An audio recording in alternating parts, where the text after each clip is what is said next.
Hello বন্ধুরা, welcome back to a new video of basic English grammar series. গত ভিডিওটা অনেক আগে ছিল, যেটা পার্ট 39 ছিল লাস্ট ভিডিও।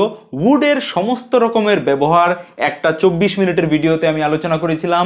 আজকের ভিডিওতে তোমরা দেখবে would be, would have been এর বিভিন্ন রকম সিচুয়েশন আমরা ব্যবহার কিভাবে করে থাকি। ইম্পর্টেন্ট সিচুয়েশন যেগুলো স্পোকেন ইংলিশের ক্ষেত্রে, মানে ইংরেজিতে কথা বলতে গেলে উড বি, উড হ্যাভ আর উড হ্যাভ বিন এর কোথায় কোথায় ব্যবহার হয়, পজিটিভ সেন্টেন্স কীরকম হয়, নেগেটিভ সেন্টেন্স কীরকম হয়, কোশ্চেন কিভাবে করতে হয় সেম জিনিসগুলো ব্যবহার করে, সেই সমস্ত কিছু তোমরা আজকের ভিডিওতে শিখতে যাচ্ছ। এই ভিডিওটা দেখে আমার সাথে সাথে প্র্যাকটিস করবে, ভিডিওর পরে নিজে থেকে প্র্যাকটিস করবে, জিনিসগুলো পুরোপুরি ক্লিয়ার হয়ে যাবে। তাহলে এই ভিডিওটা আমরা তিনটা পার্টে করব। ফার্স্ট পার্টে আমরা উড বি এর ব্যবহার দেখব। সো উড বি এর বিভিন্ন রকম ব্যবহার আছে, তার মধ্যে মেইন ইম্পর্টেন্ট দুটো ব্যবহার আমরা করে থাকি ডে টু ডে কনভারসেশনে স্পোকেন ইংলিশে। সেটা হচ্ছে এ আর বি দিয়ে দুটো ব্যবহার আমি দেখিয়েছি। প্রথম যেটা হচ্ছে হতাম বা হতো, মানে বিকাম সেন্সে। কীরকম? আমি ক্রিকেটার হতাম, আমি গায়ক হতাম, আমি সিঙ্গার হতাম, আমি নায়ক হতাম, আমি টিচার হতাম। হয়ে যায়নি, আমি হইনি, বা আমি টিচার নই, বা আমি সিঙ্গার নই, আমি জাস্ট বলছি বন্ধুকে যে আমি টিচার হতাম। সো এরকম ধরনের ক্ষেত্রে আমি উড বি এর ব্যবহার করব। প্রথম এক্সাম্পলটা দেখো, আমি ক্রিকেটার হতাম, I would be a cricketer. I would be a cricketer. তাহলে এখানে সেন্টেন্সের স্ট্রাকচার যদি আমি বলি, স্ট্রাকচারটা কি হচ্ছে? আই হচ্ছে সাবজেক্ট প্রথম, প্লাস উড বি লাগছে, ডাব্লিউ বি লাগালাম শর্ট ফর্মে উড বি এর, তারপর অবজেক্ট। তাহলে প্রশ্ন উঠছে এখানে যে এই সেন্টেন্সে ভার্ব কোথায়? ভার্ব হচ্ছে বি, বি ভার্ব, যে হওয়া, যেটাকে আমরা বলি হওয়া, কোনো জিনিস হওয়া, এটাকে বি ভার্ব দিয়ে প্রকাশ করি, যেটা আলাদা আলাদা ফর্ম হচ্ছে am, is are was, were, সব কিছুই বি ভার্বের আলাদা আলাদা form. So I would be a cricketer, এখানে আই হচ্ছে সাবজেক্ট মানে কর্তা, উড হচ্ছে অক্সিলারি ভার্ব, বি হচ্ছে মেইন ভার্ব, আর ক্রিকেটার হচ্ছে অবজেক্ট। সো আমাদের স্ট্রাকচার কি হয়ে গেল? সাবজেক্ট প্লাস উড বি, মানে subject plus verb plus object. So would বিটার মধ্যেই উড হচ্ছে অক্সিলারি আর বি হচ্ছে মেইন ভার্ব, দুটো মিলে ভার্ব কমপ্লিট হচ্ছে I would be a cricketer, আমি ক্রিকেটার হতাম। যদি নেগেটিভ সেন্টেন্স বলি, জাস্ট একটা নট অ্যাড হবে আর সেন্টেন্সটা এরকম হয়ে যাবে যে I would not be a cricketer. Cricketer, ঠিক আছে? তাহলে স্ট্রাকচারটা এরকম হয়ে যাবে, subject plus would plus not plus be plus object. এটা হচ্ছে নেগেটিভ সেন্টেন্সের জন্য, I would not be a cricketer. এরকম করে তুমি যদি বলো যে আমি টিচার হতাম, তাহলে কিভাবে বলবে?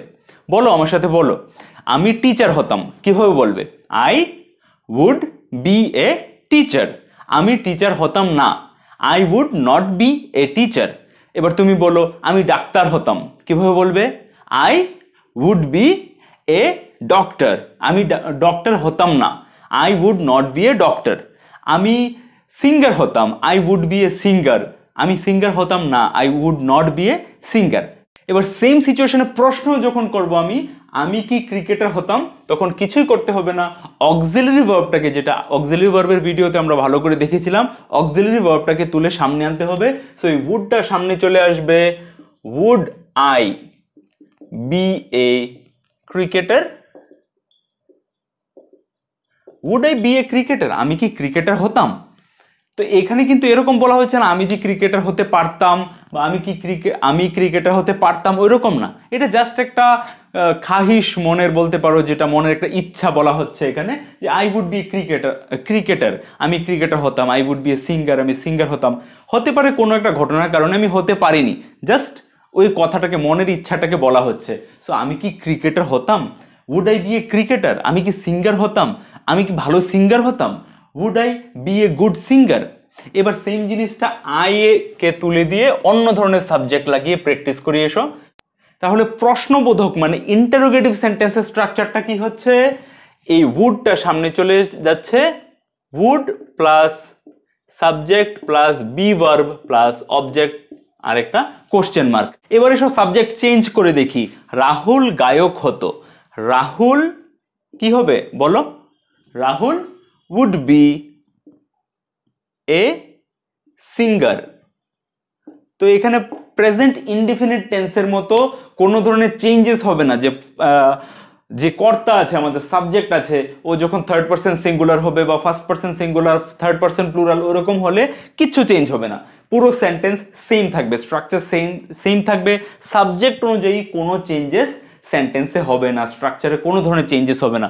So Rahul would be a singer, would be a singer, Rahul would be a singer, Rahul একজন গায়ক হতো, রাহুল গায়ক হতো না, রাহুল আমাদের এখানে স্ট্রাকচার আছে দেখো, সাবজেক্ট প্লাস নেগেটিভ স্ট্রাকচার কি would not be, so Rahul would not be a singer হয়ে গেল।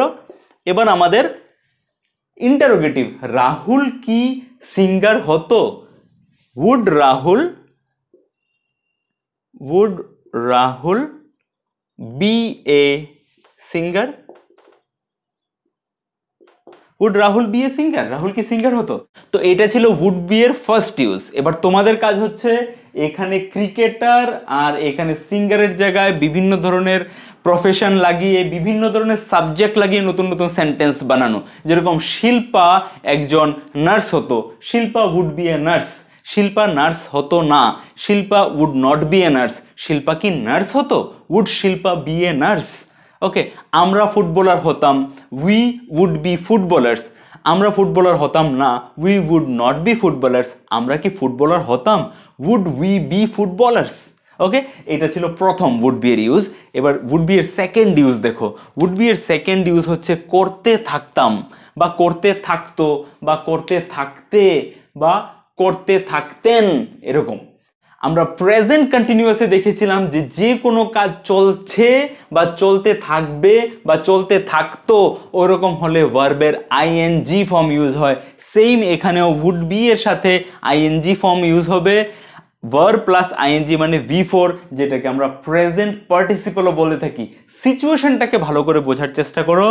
আমি ঘুমাতে থাকতাম, ধরো তুমি আমাকে এসে নিয়ে গেছো একটা অ্যাডভেঞ্চারাস রাইডে বা লং রাইডে সমুদ্রের তীরে কোথাও, তো আমি বলছি আরে এখন তো আমি ঘুমাতে থাকতাম, তুই যদি আমাকে নিয়ে না আসতিস আমি তো এখন ঘুমাতে থাকতাম। এই কথাগুলো কীভাবে বলো, আমি তো এখন পড়তে থাকতাম, আমি তো এখন সিনেমা দেখতে থাকতাম, আমি তো এখন ট্রেনে থাকতাম, আমি তো এখন মাঠের মধ্যে ফুটবল খেলতে থাকতাম। এই যে কথাগুলো, যে ওইটা কাজটা আমি করছি না কিন্তু আমি বলছি তোকে, মানে আমি তো এই কাজটা করতে থাকতাম, এই ধরনের সেন্টেন্সগুলোকে কিভাবে বলবে।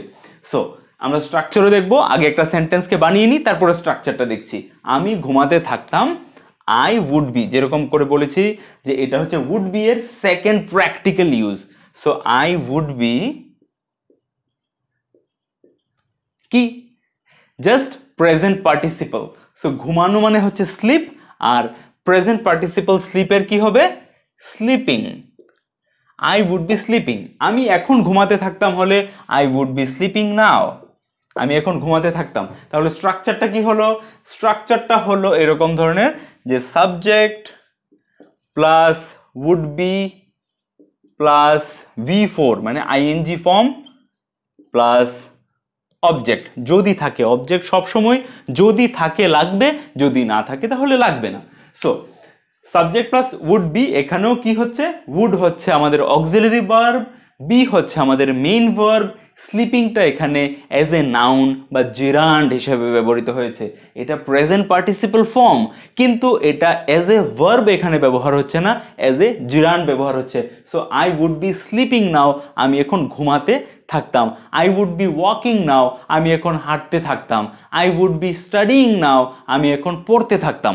ওকে, সেকেন্ড সেন্টেন্স দেখো, এই সেম সেন্টেন্সের নেগেটিভ সেন্টেন্স আমি যদি বলি যে আমি তো এখন ঘুমাতে থাকতাম না, আমি এখন ঘুমাতে থাকতাম না, আই উড কি হবে, উডের পরে জাস্ট একটা নট লাগাতে হবে।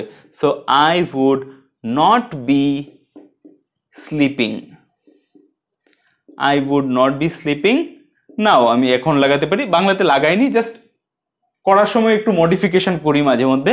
সো আমি যদি বলি এখন, আমি এখন ঘুমাতে থাকতাম না, I would not be sleeping now. তাহলে স্ট্রাকচারটা কি হয়ে গেল, subject plus would plus not plus be plus V4 plus object যদি থাকে। তো I would not be sleeping now, আমি যদি এই সেম সেন্টেন্সটাকে এবার ইন্টারোগেটিভে মানে প্রশ্নবোধকে চেঞ্জ করতে চাই, আমি কি এখন বা আমি কি ঘুমাতে থাকতাম বা আমি কি এখন ঘুমাতে থাকতাম, would I be, same would auxiliary ভার্বটাকে সবসময় সামনে নিয়ে আসতে হবে যদি আমাদের প্রশ্ন করতে হয়। তাহলে আমার সাথে সাথে বলো কি হবে, আমি কি এখন ঘুমাতে থাকতাম, would I be sleeping now? আমি কি এখন ঘুমাতে থাকতাম, আমি কি এখন ঘুমাতে থাকতাম, would I be sleeping now? ওকে, আমি কি এখন পড়তে থাকতাম, would I be reading now? আমি কি এখন খেলতে থাকতাম, would I be playing now? তাহলে স্ট্রাকচারটা কি হচ্ছে, woodটা সামনে চলে আসছে plus subject plus be plus V4 plus object যদি থাকে। ওকে, নেক্সট সেন্টেন্স দেখো, এবার আমরা সাবজেক্টটাকে চেঞ্জ করি, সেম কন্ডিশন সেম থাকবে, সিচুয়েশন সেম থাকবে। রিতা পড়তে থাকতো, রিতা পড়তে থাকতো, যেরকম করে বলেছি যে এখানে সাবজেক্ট যাই হোক না কেন সেন্টেন্সের স্ট্রাকচার আর চেঞ্জ হবে না। সো রিতা পড়তে থাকতো, রিতা উড বি রিডিং বলতে পারি বা স্টাডিং বলতে পারি, মানে পড়াশোনা করতে থাকতো তাহলে স্টাডিং, আর জাস্ট একটা বই পড়তে থাকতো তাহলে রিডিং। তো কি বলতে চাইছি ওটার উপরে ডিপেন্ড করে। So Rita would be studying, Rita পড়তে থাকতো। যদি নেগেটিভ বলি তাহলে কি হবে, বলে ফেলো, Rita would not be reading বা স্টাডিং, স্টাডিং। তো স্টাডিং এর যে স্পেলিংটা এটাকে ধ্যান রাখবে সব সময়, এটা এরকম হবে না যে স্টাডি STUDY আছে বলে স্টাডিংটা ওয়াই উঠে গিয়ে আইএনজি হবে না, স্টাডি লেখার পরে আইএনজি যোগ করতে হবে, এগুলো হচ্ছে মাঝে মধ্যে এক্সেপশনাল। সো স্টাডিং এর উচ্চারণটাও স্টাডিং না, studying. So Rita would be studying, Rita would not be studying. এবার আমি যদি প্রশ্ন করি যে রিতা কি পড়তে থাকতো, তাহলে would Rita be studying, would Rita be studying? রিতা কি পড়তে থাকতো? Now who is Rita? Rita is my sister from Bangladesh, যে সব সময় আমার ভিডিওতে কমেন্ট করে এবং আমার জন্য খুব চিন্তা করে। So Rita my sister, don't worry, I will be taking care of myself. Thank you. আর এর সাথে আমাদের উড বি এর প্র্যাকটিক্যালি যে দুই ধরনের ব্যবহার আমরা বেশি করে থাকি এটা শেষ হলো। এবার আমরা দেখব সেকেন্ড ব্যবহার, মানে উড হ্যাভ এর ব্যবহার। সো যারা স্ক্রিনশট নিতে চাও এখনই স্ক্রিনশট নিয়ে নিতে পারো। আর ভিডিওটা লম্বা হয়ে গেছে বলে এখানেই শেষ করছি। পার্ট 2 এ আমরা উড হ্যাভ এর ব্যবহার দেখব। ভিডিওটা ভালো লেগে থাকলে অবশ্যই একটা লাইক করবে আর বন্ধুদের সাথে শেয়ার করে ওদেরকেও হেল্প করবে। যে কোনো ধরনের ডাউট থাকলে নিচে কমেন্ট বক্সে লিখতে ভুলবে না। দেখা হচ্ছে আবার নেক্সট ভিডিও।